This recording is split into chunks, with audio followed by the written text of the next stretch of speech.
نحمدہ ونصلی علی رسولہ الکریم اما بعد۔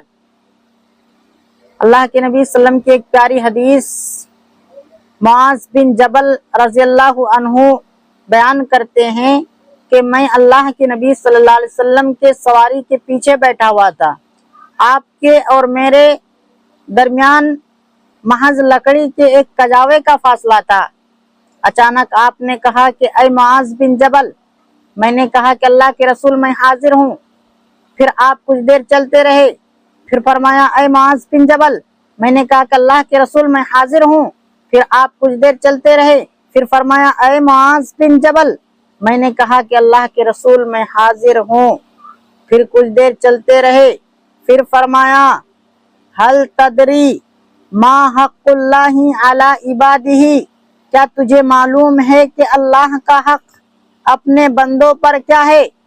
میں نے کہا کہ اللہ اور اس کے رسول بہتر جانتے ہیں۔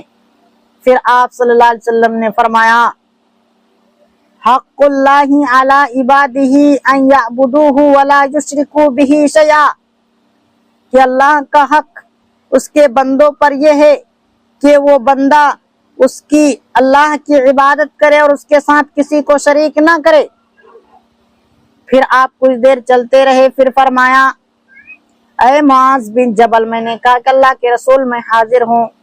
پھر آپ نے فرمایا ہل تدری ما حق العباد علی اللہ اذا فعلوہ، کیا تجھے معلوم ہے کہ بندے کا حق اللہ پر کیا ہوتا ہے جب بندہ ایسا کر لے؟ میں نے کہا کہ اللہ کے رسول بہتر جانتا ہے۔ پھر آپ نے فرمایا حق العباد علی اللہ، بندے کا حق اللہ پر یہ ہے کہ اللہ یعذبہم، اللہ تعالیٰ ان کو عذاب میں مبتلا نہ کرے۔ یعنی اللہ تعالیٰ اپنے اوپر یہ حق واجب کر لیتا ہے کہ جو بھی شخص اللہ تعالیٰ کی عبادت کرے گا، اس کے ساتھ کسی کو شریک نہیں کرے گا، تو اللہ تعالیٰ اس کو عذاب میں مبتلا نہیں کرے گا۔